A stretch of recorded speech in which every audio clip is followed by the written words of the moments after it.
Hai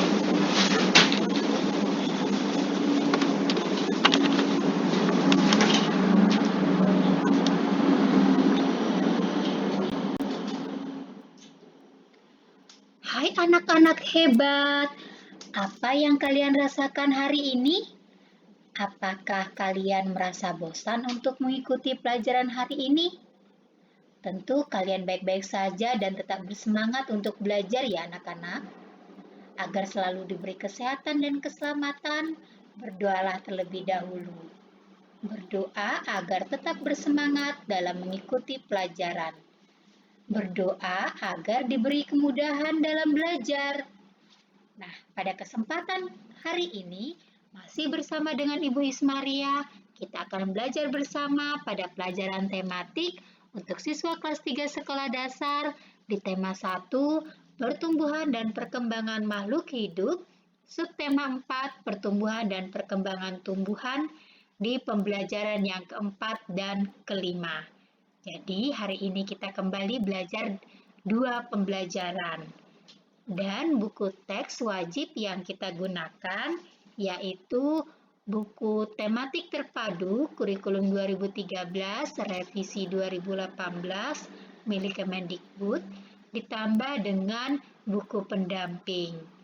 Hari ini pada pembelajaran yang keempat kita akan belajar cara berkembang biak tumbuhan dengan umbi, dan pada pembelajaran kelima kita akan belajar perkembangbiakan tumbuhan dengan spora dan memecahkan masalah sehari-hari yang melibatkan pembagian. Baik anak-anak, kita akan masuk ke pembelajaran yang keempat dulu ya. Yuk, kita mulai belajar di pembelajaran yang keempat. Hari ini di pembelajaran yang keempat kita belajar kembali tentang perkembangbiakan tumbuhan dengan umbi. Perkembangbiakan tumbuhan dapat terjadi melalui umbi batang, umbi lapis, dan umbi akar. Umbi batang contohnya pada tumbuhan kentang. Coba perhatikan umbi yang ada pada tanaman kentang. Kalian akan menemukan bakal-bakal tunas yang dapat tumbuh menjadi tanaman baru. Kentang termasuk tumbuhan yang berkembang biak dengan umbi batang. Umbi batang adalah batang yang tumbuh di dalam tanah dan ujung menggelembung menjadi umbi. Sebenarnya, umbi batang tersebut merupakan cadangan makanan bagi tumbuhan.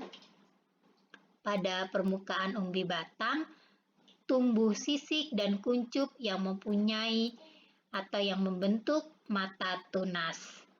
Nah, yang kedua ada umbi lapis. Umbi lapis merupakan pelepah daun yang berlapis-lapis. Pada bagian atas umbi lapis tumbuh daun. Sedangkan pada bagian bawah umbi lapis terdiri atas cakram dan akar serabut. Contoh tumbuhan yang memiliki umbi lapis antara lain bawang merah, bawang putih, bunga bakung, dan bunga tulip. Perkembangbiakan umbi lapis dimulai dengan tumbuhnya siung pada tunas ketiak yang paling luar. Nah, coba perhatikan pada gambar yang ada ini. Ini adalah gambar bawang bombay yang juga merupakan salah satu tumbuhan yang berkembang biak dengan umbi lapis. Pada awal pertumbuhannya, siung mengambil makanan dari induknya. Jika siung itu telah berdaun dan berakar, siung itu dapat membuat makanannya sendiri dengan melakukan fotosintesis. Nah, yang ketiga ini ada umbi akar. Umbi akar adalah akar yang membesar berisi cadangan makanan. Jika umbi ini ditanam bersama dengan pangkal batang, maka akan tumbuh tunas. Tunas tersebut merupakan tumbuhan baru. Contoh tumbuhan yang memiliki umbi akar antara lain wortel, dahlia, lobak, dan singkong. Pada singkong, umbi akarnya tidak dapat untuk berkembang biak ya, karena tidak ada pangkal batangnya. Adapun umbi akar dan dahlia dan juga wortel dapat untuk berkembang biak karena ada tunas pada pangkal batangnya. Nah, anak-anak, coba kalian perhatikan perkembangbiakan tumbuhan dengan umbi pada gambar yang ada berikut ini. Bawang dan bunga bakung berkembang biak dengan umbi lapis, sedangkan wortel dan singkong berkembang biak dengan umbi akar. Maksud Ibu ya. Ibu ulangi kembali. Bawang dan bunga bakung berkembang biak dengan umbi lapis, sedangkan wortel dan singkong berkembang biak dengan umbi akar. Nah, sekarang setelah kalian memperhatikan gambar yang ada tadi, maka kalian akan menemukan apa yang menjadi persamaan dan perbedaan umbi yang ada tadi. Apa persamaan dan perbedaan yang terlihat dari umbi lapis, umbi akar, dan umbi batang? Nah, persamaannya yaitu sama-sama tempat menyimpan cadangan makanan ya. Kemudian perbedaan yang dimiliki antara umbi akar, umbi lapis, dan umbi batang yaitu umbi akar menyimpan cadangan makanannya di akar, sedangkan batang menyimpan cadangan makanannya itu di batang, dan umbi lapis menyimpan cadangan makanannya di biji. Misalnya pada bawang merah yang merupakan salah satu contoh dari tumbuhan yang berkembang biak dengan umbi lapis. Nah, sekarang Ibu memberikan dalam bentuk tabel ya. Nah, di sini kalian boleh lihat yang menjadi persamaan dan perbedaan antara umbi batang, umbi akar, dan umbi lapis. Nah, untuk persamaannya di antara ketiga umbi ini yaitu terdapat di dalam tanah. Jadi baik umbi batang, umbi akar, dan umbi lapis itu semua memiliki kesamaan terdapat di dalam tanah. Kemudian tempat menyimpan cadangan makanan. Jadi umbi-umbi ini merupakan tempat menyimpan cadangan makanan dan dapat dipergunakan sebagai alat perkembangbiakan. Nah, namun ada pula perbedaan antara umbi batang, umbi akar, dan umbi lapis. Pada umbi batang itu terbentuk dari batang yang menggelembung, sedangkan pada umbi akar terbentuk dari akar yang menggelembung. Sedangkan pada umbi lapis itu terbentuk dari lapisan daun yang tersusun bertumpuk. Kemudian tunas pada umbi batang itu tumbuh tunas pada bagian umbi batang. Nah, sedangkan pada umbi akar tumbuh tunas pada bagian umbi akar. Untuk umbi lapis, tunasnya tumbuh pada bagian pangkal daun. Nah, selanjutnya perbedaannya terletak pada akarnya. Umbi batang memiliki akar tunggang, sedangkan umbi akar dan umbi lapis itu memiliki akar serabut. Nah, dari sini kalian akan mudah membedakan umbi batang, umbi akar, dan umbi lapis. Sekarang coba kalian perhatikan. Ini adalah gambar dari bawang merah. Menurutmu, mengapa bawang merah disebut umbi lapis? Ya, bawang merah disebut umbi lapis karena bawang merah memiliki umbi yang terbentuk dari tumpukan pangkal daun yang tersusun rapi dan berlapis-lapis. Pernahkah kalian melihat tahapan perkembangbiakan bawang merah? Nah, ini adalah tahapan perkembangbiakan bawang merah. Bawang merah berkembang biak dengan cara kawin dan tanpa kawin. Dalam proses perkembangbiakan kawin, penyerbukan bawang dibantu oleh lebah dan serangga lainnya sebelum menjadi benih atau biji yang siap tumbuh sebagai individu baru. Namun, proses ini memakan waktu yang lama, sehingga bawang merah sangat jarang berkembang biak dengan cara ini. Nah, selain dengan cara kawin, bawang juga berkembang biak dengan cara tidak kawin, yaitu dengan umbi lapis.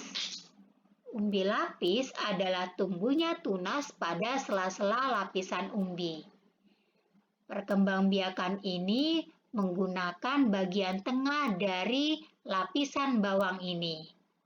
Dengan menanamnya, maka akan diperoleh individu baru dari bawang merah tersebut. Cara ini adalah yang paling cepat digunakan untuk memperoleh tumbuhan bawang yang baru karena prosesnya cukup sederhana. Nah, anak-anak, apakah kalian pernah melihat singkong? Ya, menanam umbi batang atau singkong tergolong mudah. Kita tinggal memotong batang tersebut lalu menanamnya. Tunggu beberapa hari, maka kalian dapat melihat daun tumbuh dari batang tersebut. Batang singkong yang tidak terpakai dapat digunakan sebagai alat permainan. Lebih tepatnya, dipakai sebagai alat ukur lompatan dalam sebuah permainan. Nah, kalian dapat mencoba permainan dengan menggunakan batang singkong ini ya. Nah, anak-anak, sekarang coba kalian nanti berlatih. Ayo menulis. Bedakan cara berkembang biak tumbuhan dengan berkembang biak dengan umbi bakar, umbi lapis, atau umbi batang. Jadi, bedakan dalam bentuk tabel seperti berikut. Berilah tanda centang pada kolom yang sesuai. Itu adalah petunjuknya ya. Nah, jadi misalnya untuk tumbuhan bawang merah, kita tadi sudah belajar ya bahwa bawang merah berkembang biak dengan umbi lapis. Maka kita berikan tanda centang pada umbi lapis. Selanjutnya, kalian tentukan untuk nama tumbuhan berikutnya. Bagaimana anak-anak bisa mengerjakannya, bukan? Ya, Ibu harap bisa ya. Nah, selanjutnya mari kita belajar dari pembelajaran 5. Seperti tadi Ibu jelaskan di awal, bahwa pada pembelajaran 5 ini kita akan belajar perkembangbiakan tumbuhan dengan spora dan memecahkan masalah sehari-hari yang melibatkan pembagian. Nah, sekarang anak-anak, mari kita masuk ke pembelajaran yang kelima. Anak-anak, perkembangbiakan tumbuhan juga dapat dilakukan dengan spora. Nah, apa itu spora anak-anak? Perhatikan gambar berikut ini. Pernahkah kalian menemukan bintik-bintik merah atau kuning pada tumbuhan yang ada di sekitar kalian? Ya, inilah yang disebut dengan spora. Nah, kita akan cari tahu apa artinya dari spora ini pada tumbuhan yang ada ini dengan membaca dialog. Mari kita baca bersama-sama dialog yang ada antara Lani yang berdialog dengan Edo. "Hai Lani, kamu sedang apa?" kata Edo. "Hai Edo, aku sedang membantu ayah menyiram tanaman," jawab Lani. "Banyak sekali jenis tanaman di sini. Pantas saja udaranya terasa sejuk," ujar Edo. "Ya, aku dan ayah senang berkebun," kata Lani. "Itu tanaman apa, Lani?" tanya Edo. "Oh, itu namanya paku-pakuan. Sebenarnya aku tidak menanamnya. Ia tumbuh sendiri," jawab Lani. "Bolehkah aku minta bijinya? Aku ingin mencoba menanamnya di pekarangan rumahku," kata Edo. "Silakan, tetapi tanaman itu tidak punya biji. Tumbuhan itu menggunakan spora untuk berkembang biak," kata Lani. "Spora?" tanya Edo kepada Lani. "Coba kamu perhatikan bagian belakang daunnya," kata Lani. "Wah, ada banyak bintik-bintik hitam," kata Edo. "Nah, itu adalah kumpulan spora. Bentuk spora seperti biji tetapi sangat halus, jadi dapat diterbangkan angin dengan mudah. Angin menerbangkan spora itu sampai ke sini, lalu ia tumbuh di sini," jelas Lani kepada Edo. "Wah, kamu hebat Lani. Kamu tahu banyak hal tentang tumbuhan." "Terima kasih. Itu karena aku mencintai tumbuhan. Jika mencintai sesuatu, kamu tentu ingin tahu banyak tentang hal itu, kan?" kata Lani. "Ya, kamu benar," jawab Edo. Nah, dari penjelasan ini, maka akan menambah pengetahuan kalian ya.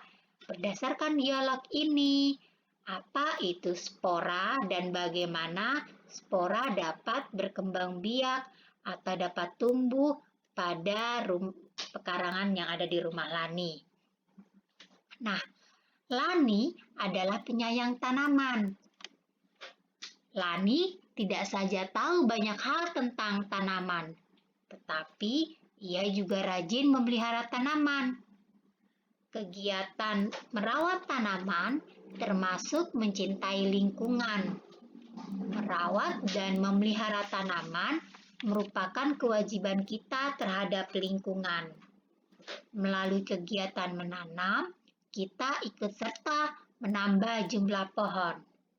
Semakin banyak pohon ditanam, semakin baik udara di sekitar kita. Nah, jadi anak-anak, kita atau kalian ya, kalian di rumah juga harus menanam pohon. Karena semakin banyak menanam pohon, maka udara yang ada di sekitar rumah kalian juga akan menjadi bersih. Nah, anak-anak, pada pembelajaran 5 ini, kita juga akan belajar memecahkan masalah sehari-hari yang melibatkan pembagian. Mari kita belajar kembali tentang operasi pembagian. Nah, coba kalian baca soal cerita yang ada berikut ini dan mencoba untuk menyelesaikan soal cerita ini.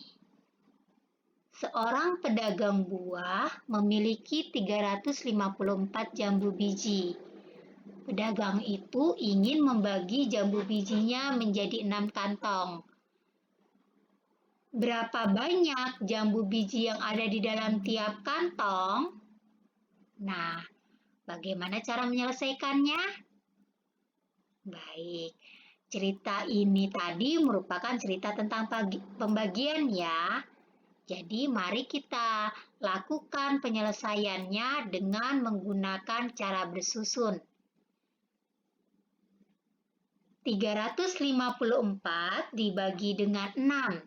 Karena tadi diterangkan bahwa pedagang buah memiliki 354 jambu biji dan ia ingin membagi jambu bijinya menjadi 6 kantong plastik. Itu berarti kalimat matematikanya 354 dibagi dengan 6. 3 dibagi 6 tidak dapat, berarti menjadi 35. 35 dibagi 6 sama dengan 5, sisa 5. Mari tulis angka 5 pada hasil bagi. Kemudian 6 dikali 5 sama dengan 30. Tulis 30 dan lakukan pengurangan. 35 dikurang 30 hasilnya adalah 5. Kemudian turunkan 4 menjadi 54. 54 dibagi 6 sama dengan 9. Tulis 9 pada hasil bagi. Kemudian 6 dikali 9 sama dengan 54. Selanjutnya lakukan pengurangan ke bawah. 54 dikurang 54 sama dengan 0. Berarti 354 dibagi 6 sama dengan 59. Jadi, tiap kantong berisi jambu biji sebanyak 59 buah. Bagaimana anak-anak? Ibu yakin kalian semakin bisa mengerjakan pembagian ya, operasi pembagian, karena kita hampir tiap hari berlatih soal operasi pembagian. Dan hari ini juga Ibu ingin kalian mengerjakan, ayo berlatih menjawab soal-soal cerita tentang pembagian. Soal-soal cerita pembagian yang ada berikut ini. Ada 2 soal. Nanti kerjakan soal-soal berikut ini di buku latihan tematik kalian ya. Nah, nanti Ibu harap kalian menulis soalnya dan disertai dengan langkah-langkahnya. Langkah-langkah bagaimana kalian memperoleh jawaban atau hasil dari pembagian yang ada pada soal ini. Nah, demikianlah anak-anak pembahasan yang dapat Ibu uraikan pada hari ini atau pada kesempatan kali ini. Dan semoga bermanfaat. Salam sehat dari Ibu Ismaria. Tetap semangat dan sampai jumpa kembali di video pembelajaran kita yang selanjutnya.